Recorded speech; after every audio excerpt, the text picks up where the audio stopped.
ಸತ್ಯದ ದಾರಿಯಲ್ಲಿ ಒಂದು ಸುಸಂಸ್ಕೃತ ಬದುಕನ್ನು ನಡೆಸಲಿಕ್ಕೆ ದೇವರು ಅನ್ನುವಂಥ ಪ್ರೇರಣೆ ಬೇಕೇ ಬೇಕು. ಒಂದು ಕಡೆ ತತ್ವಜ್ಞಾನಿಗಳು ನೂರಾರು ಜನ ಒಂದು ಕಡೆ ಸೇರಿರ್ತಾರೆ. ಸೇರಿ ಒಂದು ವಿಷಯದ ಮೇಲೆ ಚರ್ಚೆಯನ್ನು ಮಾಡ್ತಾ ಇರ್ತಾರೆ. ಮನುಷ್ಯ ಯಾವ ದಾರಿಯಲ್ಲಿ ಕ್ರಮಿಸಿದ್ರೆ, ಮನುಷ್ಯ ಯಾವ ದಾರಿಯಲ್ಲಿ ನಡೆದ್ರೆ ಮನುಷ್ಯನ ಬದುಕು ಸಾರ್ಥಕ ಬದುಕಾಗ್ತದೆ ಅನ್ನುವಂಥ ವಿಷಯದ ಮೇಲೆ ಹಲವಾರು ತತ್ವಜ್ಞಾನಿಗಳು ವಿಚಾರ ವಿಮರ್ಶೆಯನ್ನು ಮಾಡ್ತಾ ಇರ್ತಾರೆ. ಹಲವಾರು ಪಂಡಿತರು ತಮ್ಮದೇ ಆಗಿರುವಂಥ ಚಿಂತನೆಗಳನ್ನು ಮಂಡಿಸ್ತಾರೆ. ತಾಸುಗಂಟ್ಲೆ ಸಮಯ ಹೋಗ್ತದೆ. ಅವಾಗ ಒಬ್ಬ ತತ್ವಜ್ಞಾನಿ ಎದ್ದು ನಿಂತ್ಕೊಂಡು ಒಂದು ಮಾತನ್ನು ಹೇಳ್ತಾರೆ, ನೋಡಿ, ಮನುಷ್ಯ ಯಾವ ದಾರಿಯಲ್ಲಿ ನಡೆದ್ರೆ ಆತನ ಬದುಕು ಸಾರ್ಥಕ ಬದುಕಾಗ್ತದೆ ಅನ್ನುವಂಥ ವಿಷಯದ ಮೇಲೆ ನಾನು ಒಂದು ಸ್ಪಷ್ಟವಾಗಿರುವಂಥ ಅಭಿಪ್ರಾಯವನ್ನ, ಸ್ಪಷ್ಟವಾಗಿರುವಂಥ ದಾರಿಯನ್ನ ನಾನು ಕೊಡ್ತೀನಿ. ಆದರೆ ಸ್ವಲ್ಪ ಸಮಯವನ್ನು ಕೊಡಬೇಕು. 4-6 ವರ್ಷಗಳು ಸಮಯ ಬೇಕು. ಮನುಷ್ಯನಿಗೆ ಸ್ಪಷ್ಟವಾಗಿರುವಂಥ ದಾರಿಯನ್ನು ನಾನು ಕಂಡುಹಿಡಿದು ಕೊಡ್ತೀನಿ. ಆಯಿತು ಅಂತ ಸಮ್ಮತಿಸ್ತಾರೆ. 4-6 ವರ್ಷಗಳು ಗತಿಸ್ತವೆ. ಮತ್ತೆ ನೂರಾರು ಜನ ಪಂಡಿತರು ಒಂದು ಕಡೆಗೆ ಸೇರ್ತಾರೆ. ನೂರಾರು ಜನ ಪಂಡಿತರು ಸೇರ್ತಾರೆ. ಏನು ಓದಿಕೊಂಡು ಬಂದಿರುವಂತ ಈ ತತ್ವಜ್ಞಾನಿ 4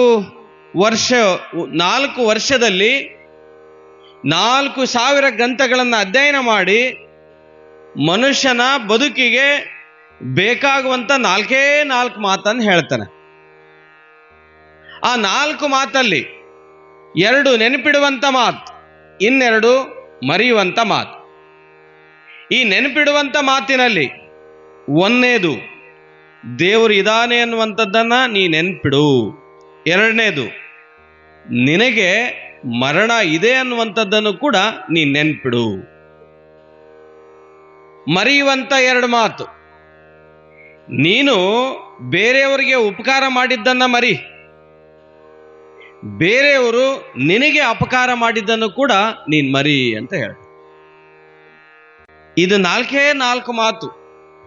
ಇವು ನೋಡ್ಲಿಕ್ಕೆ ಬಹಳ ಸರಳ ಇದ್ದಾವೆ, ಆದರೆ ಬಹಳ ಕಿಮ್ಮತ್ತಿನ ಮಾತು, ತೂಕದ ಮಾತು.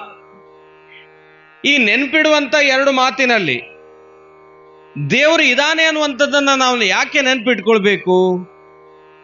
ದೇವರು ಸರ್ವಾಂತರ್ಯಾಮಿ. ದೇವರು ಅಂದ್ರೆ ಅಂತಃಸಾಕ್ಷಿ ಪ್ರಜ್ಞೆ.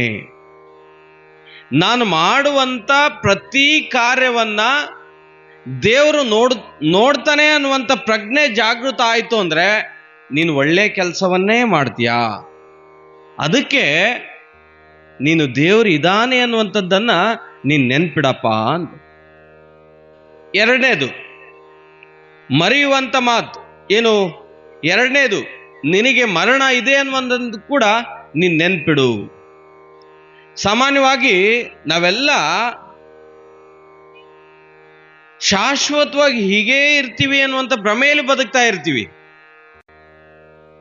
ನಾವು ರಾತ್ರಿ ಮಲಗುವಾಗ ಅಲಾರಾಮ್ ಇಟ್ಕೊಳ್ತೀವಿ, ಬೆಳಗ್ಗೆ ಹೇಳ್ತೀವಿ 5 ಗಂಟೆಗೆ ಹೇಳ್ಬೇಕು ಅಂತ. ಯಾವ ಗ್ಯಾರಂಟಿ ಇದೆ? ಈ ಜಗತ್ತಿನಲ್ಲಿ ಹುಟ್ಟು ಅನ್ನುವಂಥದ್ದು ಇದೆಯಲ್ಲ, ಅದಕ್ಕೆ ಸಾವು ಅನ್ನುವಂಥದ್ದು ಇರಲೇಬೇಕಲ್ಲ. ಒಂದಲ್ಲ ಒಂದು ದಿವಸ ಪಂಚಭೂತದಲ್ಲಿ ನಾವು ಲೀನ ಆಗೇ ಆಗ್ತೀವಲ್ಲ. ಅದಕ್ಕೆ ಒಬ್ಬ ಜಾನಪದ ಕವಿ ಒಂದು ಮಾತನ್ನು ಹೇಳ್ತಾನೆ, ಯಾಕೆ ರಂಪಾಟ ಮಾಡುತ್ತಿ ಸುಳ್ಳೆ, ಇದರೊಳಗೇನಿದೆ ತಿಳಿನಿ ಮರುಳೆ. 1000 ವರುಷ ಬದುಕುವೆನೆಂದು ಆಶಾ ಕೋಪುರ ಕಟ್ಟುತ್ತಲಿರುವೆ, ಕಂಡದ್ದೆಲ್ಲ ತನಗಿರಲೆಂದು ಪರರನ್ನು ಹಿಂಸಿಸಿ ಕೊಲ್ಲುತ್ತಿರುವೆ. ಯಾಕೆ ರಂಪಾಟ ಮಾಡುತ್ತಿ ಸುಳ್ಳೆ. ಇವತ್ತು 1000 ವರ್ಷ ಬದುಕ್ತೀವಿ ಅಂತ ಭ್ರಮೆಯನ್ನ ಇಟ್ಕೊಂಡು ಆಶಾ ಗೋಪುರ ಕಟ್ತಾ ಕಟ್ತಾ ಹೋಗ್ತಾ ಇದೀಯಾ? ಇದು ಶಾಶ್ವತವಾಗಿರುವಂತ ಬದುಕಲ್ಲ. ಅನಿಶ್ಚಿತವಾಗಿರುವಂತ ಬದುಕಿನಲ್ಲಿ ನೀನು ಸತ್ಕಾರ್ಯಗಳನ್ನು ಮಾಡು. ಸತ್ಕಾರ್ಯಗಳು ನಿನ್ನು ಜನನ ಮರಣದ ಮಧ್ಯ ಈ ಜೀವನದಲ್ಲಿ ಸತ್ಕಾರ್ಯಗಳನ್ನು ಮಾಡಿದ್ರೆ ನಿನ್ನ ಬದುಕಿಗೆ ಸಾರ್ಥಕ ಬದುಕಾಗ್ತದೆ, ನಿನ್ನ ಬದುಕು ಸಾರ್ಥಕ ಆಗ್ತದೆ. ಅದಕ್ಕೋಸ್ಕರವಾಗಿ ನೀನು ಇರೋದ್ರೊಳಗಾಗಿ ಒಳ್ಳೆ ಕೆಲಸ ಮಾಡಪ್ಪ ಅಂತ ಆ ಸಾವು ನಮಗೆ ನೆನ್ಪು ಮಾಡಬೇಕು. ಅದಕ್ಕೋಸ್ಕರವಾಗಿ ನಿನಗೆ ಸಾವು ಇದೆ ಅನ್ನುವಂಥದ್ದನ್ನ ನೀ ನೆನ್ಪಿಡು. ಮರೆಯುವಂತ 2 ಮಾತು. ನಿನಗೆ ನೀನು ಬೇರೆಯವರಿಗೆ ಉಪಕಾರ ಮಾಡಿದ್ದನ್ನ ನೀನು ಮರಿಬೇಕಂತೆ. ಇವತ್ತು ಈ ದೇವಸ್ಥಾನಕ್ಕೆ ಹಲವಾರು ಜನ ನೀವು ಸೇವೆ ಮಾಡಿರ್ತೀರಿ.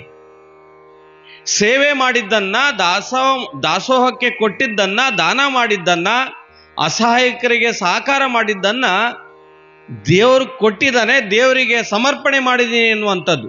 ಬಸವಣ್ಣವ್ರು ಹೇಳ್ತಾರೆ, ಮಾಡಬೇಕು ಮಾಡದಂತಿರಬೇಕು, ಮಾಡುವ ಮಾಟದೊಳಗೆ ತಾನಿಲ್ಲದಂತಿರಬೇಕು ಅಂತ. ಇವತ್ತು ನಮ್ಮ ಜೀವನದಲ್ಲಿ ಬೇರೆಯವರಿಗೆ ಕೊಟ್ಟಿದ್ದನ್ನ, ಒಳ್ಳೆ ಕಾರ್ಯಗಳಿಗೆ ಸಮರ್ಪಣೆ ಮಾಡಿದ್ದನ್ನ ದೇವರು ಕೊಟ್ಟಿದ್ದಾನೆ, ದೇವರಿಗೆ ಸಮರ್ಪಣೆ ಮಾಡಿದ್ದೇನೆ ಎನ್ನುವಂತ ಒಂದು ವಿಶೇಷವಾಗಿರುವಂತ ಮನೋಭಾವನೆ ಬಂತು ಅಂದ್ರೆ ಅಲ್ಲಿ ನಾನು, ನಂದು, ನನ್ನಿಂದನೇ ಎಲ್ಲ ಅನ್ನುವಂಥದ್ದು ಬರ್ತದೆ. ನೆನ್ಪಿಟ್ಕೊಂಡ್ರೆ ಅದನ್ನ ಬರಬಾರ್ದು. ಅದಕ್ಕೋಸ್ಕರವಾಗಿ ದೇವ್ರಿಗೆ ಕೊಟ್ಟಿದ್ದನ್ನ ದೇವ್ರಿಗೆ ಕೊಟ್ಟಿದ್ದೇನೆ ಎನ್ನುವಂತ ಮನೋಭಾವನೆ ಬಂದಾಗ ಅಹಂಕಾರ ಹೋಗಿ ವಿಶೇಷವಾಗಿರುವಂತ ಸದ್ಭಾವ ಬರ್ತದೆ. ಅದಕ್ಕೋಸ್ಕರವಾಗಿ ನೀನು ಬೇರೆಯವರಿಗೆ ಉಪಕಾರ ಮಾಡಿದ್ದನ್ನ ಮರಿಯಪ್ಪ ಅಂತ ಹೇಳಿದ್ರು. ಕೊನೆಯದಾಗಿ ಒಂದು ಮಾತನ್ನು ಹೇಳ್ತಾರೆ, ಬೇರೆಯವರು ನಿನಗೆ ಅಪಕಾರ ಮಾಡಿದ್ದನ್ನು ಕೂಡ ನೀನ್ ಮರಿಬೇಕಂತ. ಸಾಮೂಹಿಕ ಬದುಕಿನಲ್ಲಿ ಎಲ್ಲರೂ ನಿನಗೆ ಒಳ್ಳೇದು ಮಾಡ್ತಾರೆ ಅಂತ ಹೇಳಕ್ಕಾಗ್ಲಿಲ್ಲ, ಆಗೋದಿಲ್ಲ. ಸಂದರ್ಭಕ್ಕನುಸಾರವಾಗಿ ನಿನಗೆ ಒಂದು ಕೆಟ್ಟದ್ದನ್ನು ಮಾಡಿ ಹೋಗಿರ್ಬೋದು.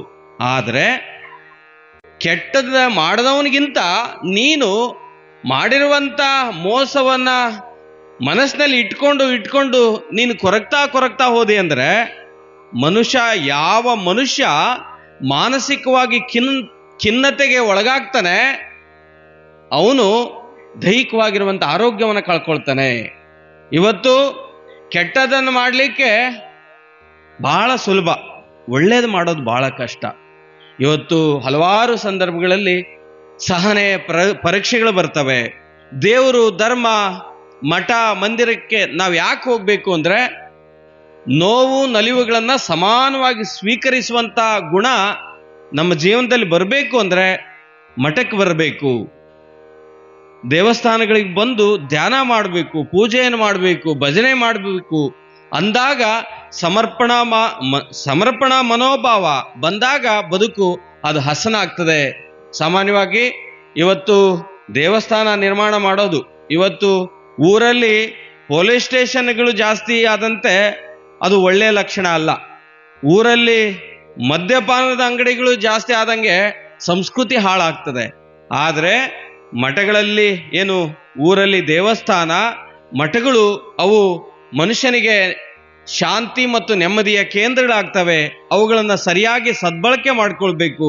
ಅಲ್ಲಿ ವಿಶೇಷವಾಗಿರುವಂತ ಪ್ರಾರ್ಥನೆ, ಭಜನೆಗಳು ನಿರಂತರವಾಗಿ ನೆರವೇರಬೇಕು ಅನ್ನುವಂಥ ಆಶಯಗಳನ್ನು ವ್ಯಕ್ತಪಡಿಸುತ್ತಾ, ಇವತ್ತು ನಮ್ಮೆಲ್ಲರ ಪುಣ್ಯ ಸಿದ್ದೇಶ್ವರ ಅಪ್ಪುಗಳ ನಂತರ ಪ್ರವಚನದ ಮೂಲಕವಾಗಿ ಜನಸಾಮಾನ್ಯರ ಗುರುಗಳಾಗಿ ಪ್ರತಿ ಒಂದು ಮಾತು ಮುತ್ತಿನಂತೆ ಇವತ್ತು ಜನಗಳನ್ನ ಒಂದು ಪರಿವರ್ತನೆ ಮಾಡುವಂತ ನಿಟ್ಟಿನಲ್ಲಿ ಕೊಪ್ಪಳದ ಗವಿಸಿದ್ದೇಶ್ವರ ಜಗದ್ಗುರುಗಳು ಬಹಳ ಅದ್ಭುತವಾಗಿ ತಮ್ಮ ಚಿಂತನೆಗಳನ್ನ ನೆರವೇರಿಸಿಕೊಡ್ತಾರೆ.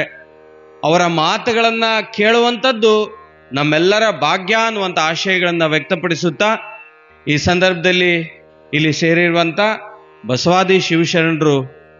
ಬಸವಾದಿ ಶಿವಶರಣರ ಆಶೀರ್ವಾದ ಸದಾ ಇರಲಿ. ನಮ್ಮ ಚಿದಾನಂದ ಸೌದಿ ಅವರು ಹೇಳಿದಂತೆ ದೇವಸ್ಥಾನದ ಪಕ್ಕ ಒಂದು ಸಮುದಾಯ ಭವನ ಆಯಿತು ಅಂದ್ರೆ ನಿರಂತರವಾಗಿ ಧಾರ್ಮಿಕವಾಗಿರುವಂಥ ಕಾರ್ಯಕ್ರಮ ನೆರವೇರಿಸಲಿಕ್ಕೆ ಅದು ಅನುಕೂಲ ಆಗ್ತದೆ. ವಿಶೇಷವಾಗಿರುವಂಥ ಸೇವೆ ಅವರಿಂದ ಆಗಲಿ ಅನ್ನುವಂಥ ಆಶಯಗಳನ್ನು ವ್ಯಕ್ತಪಡಿಸುತ್ತಾ ತಮ್ಮೆಲ್ಲರಿಗೂ ಶರಣಾರ್ಥಿ.